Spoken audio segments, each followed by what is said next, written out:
A couple of years ago, I was 7 months pregnant and I was at work on a random Friday afternoon. That was just a beautiful random day. And I think I was preparing some slides that day. And then I got this email from my company's legal team. And I remember those words. Doi, you need to stop working immediately.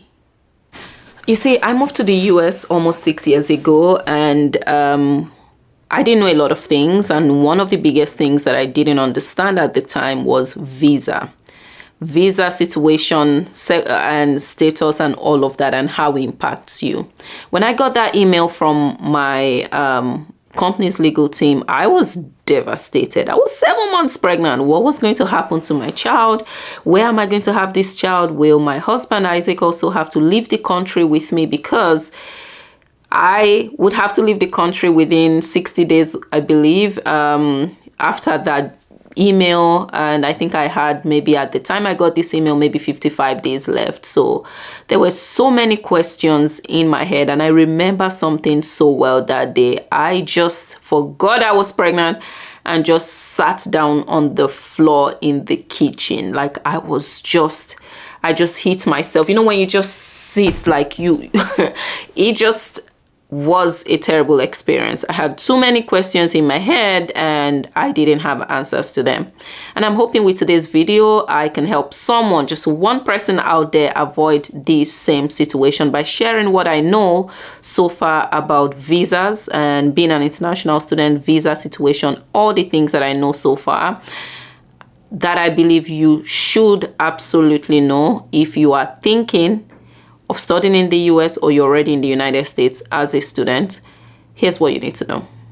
So I'll start with the basics and then we will go up from there. So if you are interested in studying in the United States as a student, of course, the first visa type you need to know about is the F1 visa. So this is the visa you apply for from your home country to be able to study in the US. This is commonly called the student visa. It's the F1 visa. If you are going for a 2-year program, you will likely get like that like the duration or the validity of that visa will be for the 2 years. Now, a couple of things for you to note. You will apply for this visa from your home country. You already know that. For you to even study in the US, you must have applied and gotten that visa. So that's one thing. The other thing you need to know about this visa is that this visa is school sponsored. This is just extra detail you need to know. And the implication of this is if you, for some reason, drop out of school, you likely need to leave the United States. So F1 visa is pretty simple. You apply for it, you study in the US, provided everything is going well with your schooling and all of that, you're fine. One tiny bit of detail I also want to add for this F1 visa is if for some reason you have a very low GPA, and the school, you know, asks you to leave the school, or maybe you have to repeat a semester and that extends your study time, you need to start doing some research about what happens to you and if you need to extend the visa. But for general circumstances, provided you are in the same school that you applied to at the time you applied for this visa and everything is going well, your GPA is fine, then the F1 visa is pretty basic and you're fine. Now, the F1 visa, the validity is usually at the end of your program. So as a graduation, maybe a week after graduation, the F1 visa for most people expires. So the second visa type, or this one is not really a visa, but let's just call them visas, but this is mostly an approval.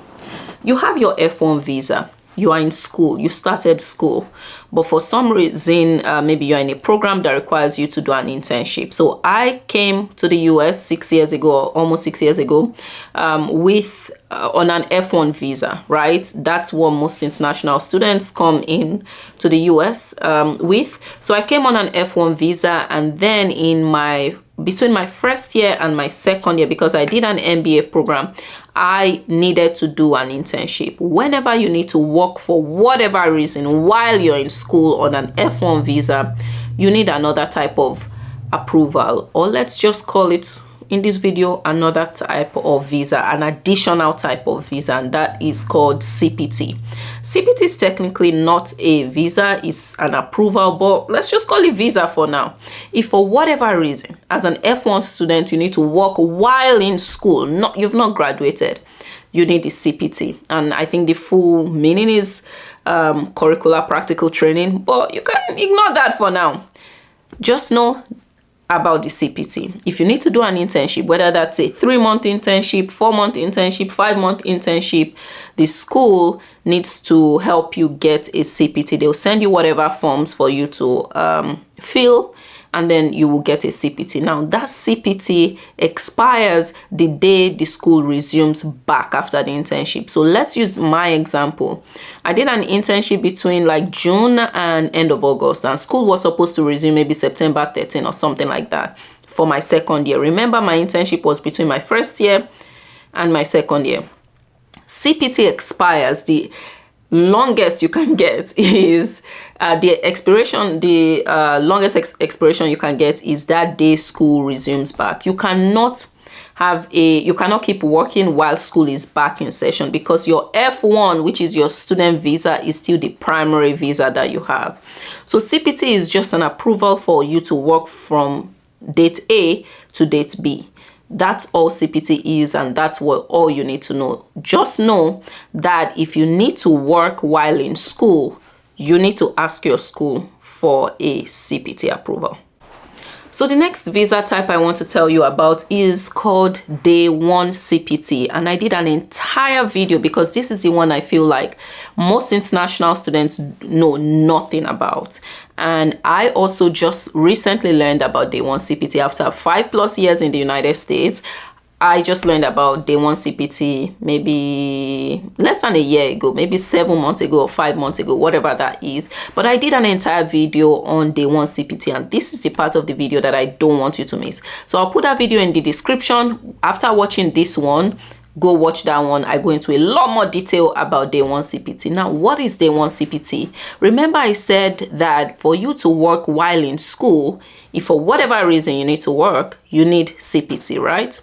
The problem is most schools in the United States will not apply for a CPT for you, or will not let you apply for a CPT until you've studied for a while. Remember, in my case, I had studied, I had been in the program for 1 year, then they, applied for CPT for me, used that for 3 months or 4 months while I was doing my internship in California. Great. That's typically what happens. Now, the beautiful thing about Day 1 CPT is there are a few schools, just a few schools in the United States that can issue you or help you get a CPT from day one. That means, unlike me that had to study and be in the program for over a year before getting the CPT, some schools can let you get CPT from day one. What is the implication of this? Like, why is this important?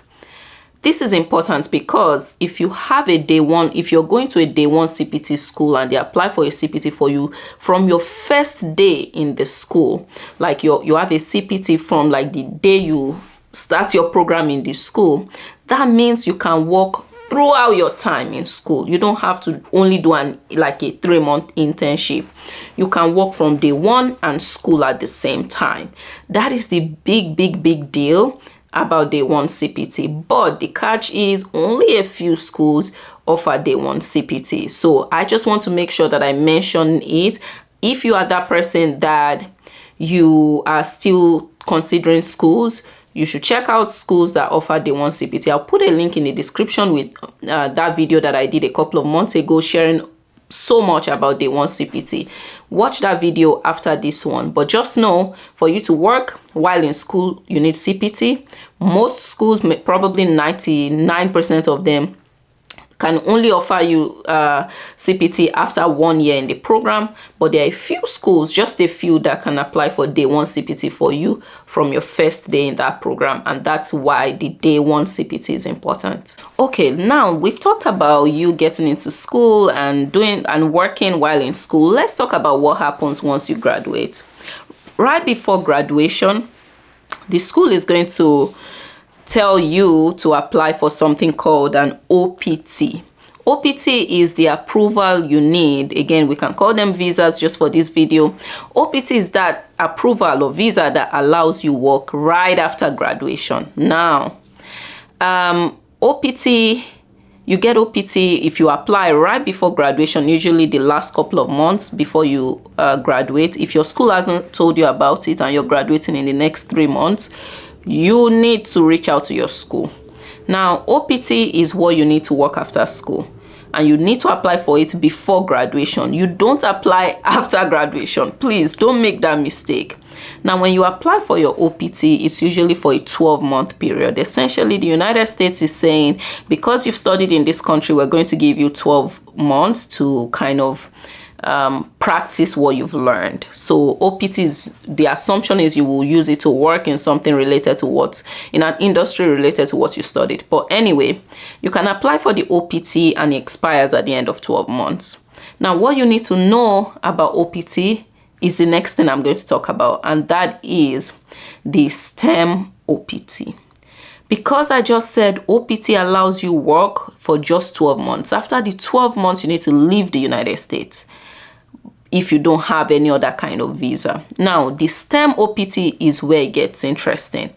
The STEM OPT allows you work for a 3-year period. Basically, it changes it from 12 months to 36 months. So everyone gets, if you apply, most people get the OPT. But if you went to a program that's considered STEM, and I'll talk about that shortly. If you went to a STEM program, you can extend that OPT for 2 additional years, and that way you have 3 years to figure yourself out in the United States. And I think this is probably the most important detail that you need to know. Whenever you're considering schools in the US, try as much as possible to prioritize schools that are STEM schools, or prioritize programs that are STEM programs. There are many business programs that are STEM. So don't say, oh, I'm not doing anything science, tech, engineering, math, so I can't get into a STEM program. No, you can get into STEM programs even if you're doing a business program. So you just need to pay attention to that if you're still at that point of like choosing schools. Now, here's the thing. With the STEM OPT, you needed to have done a STEM program. So if you didn't get into a STEM program and you're not doing a STEM program, there's nothing you can do anymore as a graduation, right? But if you were in a STEM program, you can get STEM OPT. Now, this is one extra detail you need to pay attention to. The OPT, even if you did a STEM program, you don't just get a 3-year OPT when you're graduating. No, you get a 12-month OPT. Before the expiration of the 12-month one, before, that is the key word. So as I'm saying all these things, if it relates to you, start putting things on your calendar so you don't forget. And these are some of the mistakes I made. Once you get the 12-month OPT, before it expires, you must have applied for the extension. If you do not apply for the extension, you lose the additional 2 years. I'll repeat that again. I'll repeat that for the people at the back, okay? For the people that don't understand that. The 3-year STEM OPT, even though in theory you have 3 years to work in the US before you have to leave, you need to apply for the 12-month one first, and then before the 12-month one expires, you need to apply for the extension. If you apply even a day after the 12-month one expires, you will not get the STEM extension. So now let's talk about H1B, and I hope you're still following, but even if you don't understand everything I've said so far, just save this video, and when you're at that point, closer to graduation, pick it up and watch the video again. It will begin to make more sense to you. Let's talk about H1B. When you start interviewing for jobs, whether you're in school or not, you'll begin to notice that some jobs will say we do not sponsor, or they'll say something like work authorization required, or stuff like that. They are essentially saying they will not file for H1B for you. H1B is the work visa. So that's the real visa you need to be able to work. That OPT was more like, you've studied this thing, we are letting you practice what you've studied. But if you really want to work in the United States, you need the H1B visa. That's their own work visa. Now, the problem with the US compared to other countries is you cannot apply for a work visa yourself. A company needs to file a work visa for you. When you begin to apply for jobs, you will notice that some companies, most of them will say, oh, we don't file for H-1B for anyone, or we don't file for this specific role. You need to pay attention to that. If a company tells you they don't file for H-1B, please believe them. They don't. If you like, be the smartest person. Or don't say things like, oh, when I interview and they love me, they're going to file for me. 99 out of 100 times, 9 out of 10 times, they actually don't. They don't change their policy just because of you. Because there's a lot that goes into filing H-1B for someone. So let's get back to the point. For H-1B, a company needs to file for you. You cannot file for yourself. So before graduation, when you start applying for jobs, make sure you're applying to jobs that file H-1B. Because one day your STEM is going to expire and you will need another visa type to remain in the US and work. That visa type is H-1B. So the best case is you find a company that, despite you having your OPT and your OPT is still valid, they are fine with filing for H-1B for you from day one of working with them, or within a couple of months of working with them. So I need to share some important information with you about H-1B. But just know that H-1B is what a company files for you to be able to work in the US more long term. For most companies, if they're applying for H-1B for you, you go through a lottery system.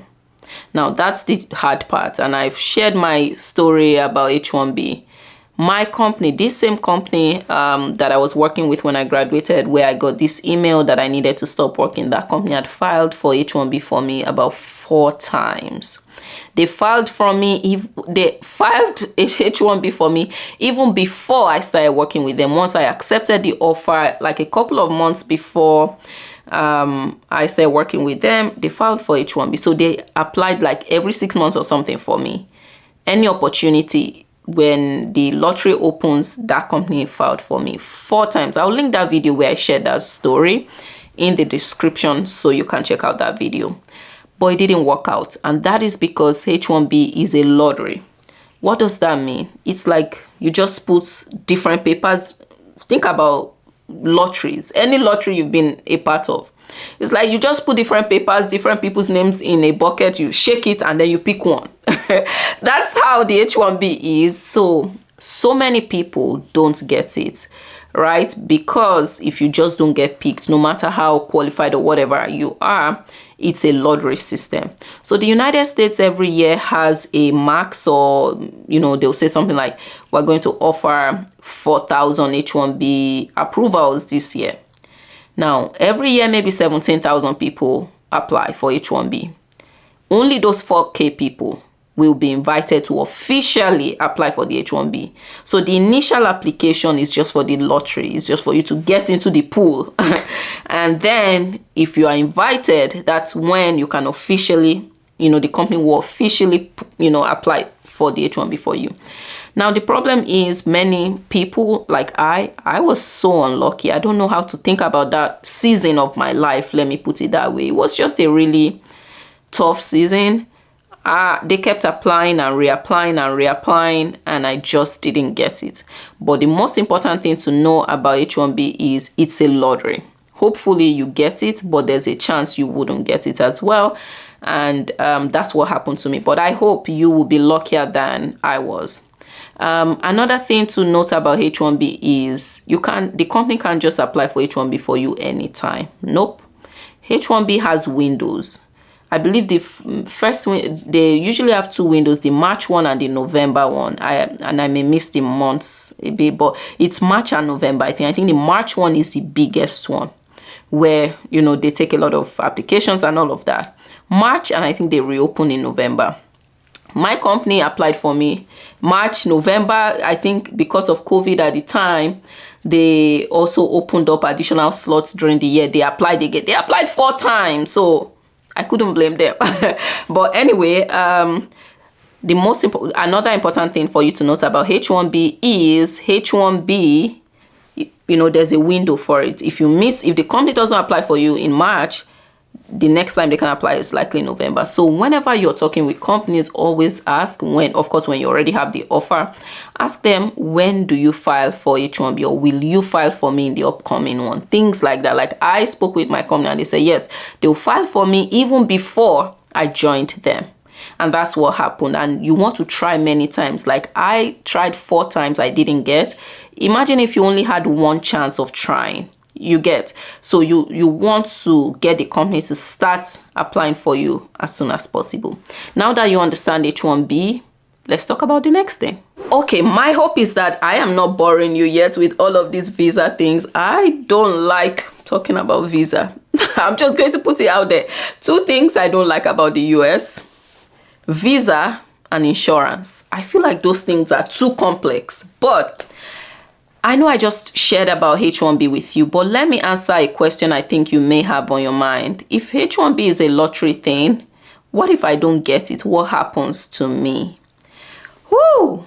I'm going to share with you a couple of things that I've seen happen. And all of these things depend on the companies you work with. So, first thing, if you don't get the H1B the first time they apply for, they submit an application for you, they can try again, depending on the company. Number 1 thing is, hopefully you end up with a company that's willing to try multiple times for you. Number 2 thing is, if you don't get the H1B the first time, that's why that STEM OPT is important. While this company is trying to apply for H1B for you, if it doesn't work out the first time and you have to wait till November and it doesn't work out again, you still have your 3-year STEM OPT to continue working. That's the thing. But once you exhaust the 3-year OPT, that's when there's a problem, right? So you can have your OPT while they keep trying. I'm going to mention a third situation. There are companies that if you work with them and you work well, but the H1B didn't work out, there's an L visa, like an L type, and this is not very popular, that they use for expats or expatriates. What some companies do, especially companies that have branches all over the world, like the consulting firm that I worked with, is everywhere, all over the world. That's the big benefit of working with such companies. What they can do is ask you to leave the United States, and they will employ you in another office abroad, maybe in Canada or in your home country or something like that. You will stay in that country and work there for 1 year. By the time, at the end of the 1 year, when you're returning to the United States, you're returning on an L visa, and that visa is for people that are considered expats or expatriates. And basically, the company is going to file for you saying you are an expat, like you are something you are someone they are bringing from an international office and all of that. Lawyers know how to prepare all these things. So as you begin to speak with companies, and as you start working with them, if that's where you are at in your life, start asking questions about like what happens when people don't get H1B visas. What is the company's policy? The firm I worked with, they had this L visa thing. It's still not easy because you have to live abroad for 1 year and all of that. But it's an option, and it's an option you should learn about. So that's the L visa, and that's what happens, like what some companies do if you don't get the H1B. So let's continue. Okay, so the last type of visa stuff I want to talk about is the green card. This is the GOAT. Once you have the green card, forget citizenship. That's like you can just finally feel like you have rest. And that's if you want to live in the US as if you're an international student or an immigrant and all of that, this is the one that gives you the most peace, getting a green card. Now, there are a couple of things I want to share with you about green card. For most international students, I'm going to share different options. It doesn't mean I recommend them, okay? But for many international students, here's how you get a green card. After a company applies for H1B for you, maybe you're on that for some years, a company can file a green card for you, green card application. Essentially what they're saying is, for this role, this person is so good and we have not found Americans that can do their job, and so we want this person to become a permanent resident so they can keep working with us or whatever. So companies typically will apply for a green card for you, And then the process can take a year. For some people, depending on your country of origin, it can take 2 years, it can take 5 years, it can take 10 years. Like for some Indians, it takes really long. But when you get it, you just have so much peace, and you can work in the US, you can travel as you want and all of that, and come back in. So one way to get the green card is for your company to file for you. So here's my advice for you. If you are at the point where you're interviewing with companies, ask them for their policy on applying for H-1B and green card. That's the mistake a lot of us make. Because we're just trying to get a job, we ask only about H-1B. But what you realize is when you get into and I'm telling you from true life experience, when you start working in the company, that's when you realize your colleague, they applied for both H-1B and green card for that person at the same time. And you will be so hurt, like, how come I have the same job as this person, but you apply for green card for them? And that's because the person asks questions. In the US, there's no crime for not asking if you don't ask the right questions, people don't have to give you answers to things you didn't ask for. And that's it. So when you are talking with companies and you have an offer from them, ask, what is the policy for H-1B and green card? Is there a possibility of you applying for both for me? Now, that's one way for you to get the green card. Another way that you can get the green card is to apply by yourself. And you can use different options like the NIW and all of that. I won't go into too much detail, but essentially you can file for your own green card if you have certain skills. If you are doing a PhD or considering doing a PhD in the United States, start researching how you can file for a green card for yourself. And the process is simple. If you want me to share more about that and even bring up someone with that experience, I can do that. But just know that you can file for a green card by yourself. If you have some extraordinary ability, or you're someone that had some, you wrote some articles or publications and all of that, that sets you apart a bit, I'll say explore applying for a green card by yourself. So that's an option that is there. Now, with everything I've said about green card, I do want you to know that one thing I absolutely recommend is paying money and spending an hour with a lawyer. If you're thinking, oh, will I qualify for a green card? Can I apply by myself? I found lawyers to be extremely, or what they call them attorneys, to be extremely helpful when it comes to learning what the options are, what you can take advantage of, and things like that. And I pay that money every time. I'm fine paying $200 for an hour for me to speak with a lawyer. For me, it's completely worth it, and I absolutely recommend it if you have any kind of questions that are very specific. But green card is one other option, and for that one, a company can file for you and you can also file for yourself. Okay, I am so tired. I need my water. 1 second, I need water.